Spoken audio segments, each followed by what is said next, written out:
Hello everyone, আজকে আঁকবো পলাশ ফুল। এই ফুলটার রিকোয়েস্ট অনেক দিন আগেই এসেছিল, তো ভাবলাম যে আজকে এঁকে ফেলি। অনেক দিন ধরে পলাশ ফুল আঁকা হয় না। এর আগে পলাশ আমাদের শালে আঁকা হয়েছিল। এই ফুলটা কমলা কালার দিয়েই আঁকা যায়, তো আমি কমলারও 3টা শেড করে নিয়েছি। একটা একদম যেটা কমলা হয় সচরাচর সেটা, আর একটা একটু ডার্ক অরেঞ্জ, একটা লাল মিশিয়ে নিয়েছি কমলার সাথে। আমি কালারগুলো দেখিয়ে দিয়েছি। আর একটা হলুদও রেখেছি। কমলার সাথে হলুদ মিশিয়ে দিলে একটু হালকা হয় কালারটা, তখন শেডটা একটু সুন্দর লাগে। তো 3 রকমের কালার দিয়ে আজকের কাজটা আমি করব। সবগুলো ফুল এই কালারগুলো দিয়েই এঁকে নেব। আর ফুলগুলো আঁকার জন্য আমি একটা মপ ব্রাশ নিয়ে নিয়েছি। এই ব্রাশটার সাইজ হচ্ছে 0। তো সবগুলো ফুল আমি এভাবে এঁকে নেব। আগে পেন্সিল দিয়ে একটু ড্র করে নিয়েছি। অনেকে আমার কাছে পেন্সিল দিয়ে কিভাবে ড্র করেছি তার ছবি বা ভিডিও চাচ্ছিলেন। আমি এগুলো দিয়ে দিব, ডিটেইলে দিব, খুব সুন্দরভাবে দিব।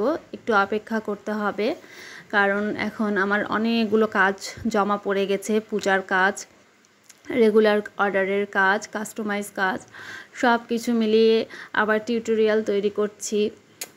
তো টিউটোরিয়াল করতেও অনেক টাইম লাগে।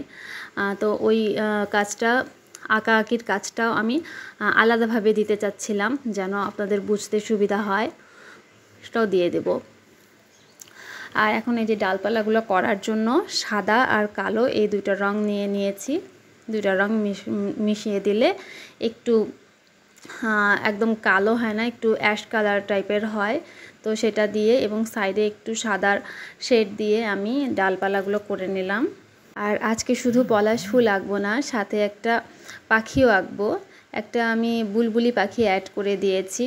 তো এটা আমার নিজের সাথে নিজের একটা চ্যালেঞ্জ আর কি, পাখিটা। কারণ পাখি আঁকতে আমার একটু ভয় লাগে, মনে হয় যে ভালো হবে না, শেপ ভালো হবে না, এরকম একটা জড়তা কাজ করে। তো ভাবছি যে ফুলগুলোর সাথে একটা করে পাখি আঁকলে আমারও আঁকারটা একটু ইমপ্রুভ হবে। এর আগেও আমি একটা মৌটুসি পাখি এঁকে দেখেছিলাম টিউটোরিয়ালে।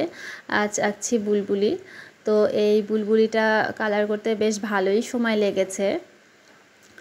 পাখির শেপটা প্রথমে এঁকে নিয়েছি পেন্সিল দিয়ে, তারপর আঁকছি।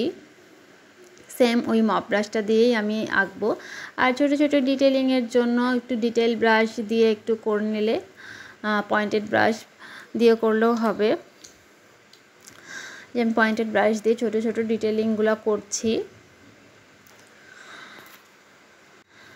তো এই পাখিটা আঁকতে, ফুল আঁকতে যতটা না সময় লেগেছে, পাখিটা আঁকতে আরও বেশি সময় লেগেছে। পাখিটার জন্য আমি একটু ব্রাউন, সাদা, কালো, ওই অ্যাশ কালারটা, এগুলো দিয়ে হয়ে গেছে পাখিটা আঁকা। আর পাতা আমি অ্যাড করিনি, খুব বেশি পাতা অ্যাড করিনি, একটা পাতা শুধু দিয়েছি পলাশের। তো আজকের ফাইনাল লুক হচ্ছে এটা। কেমন হলো সবাই জানাবেন।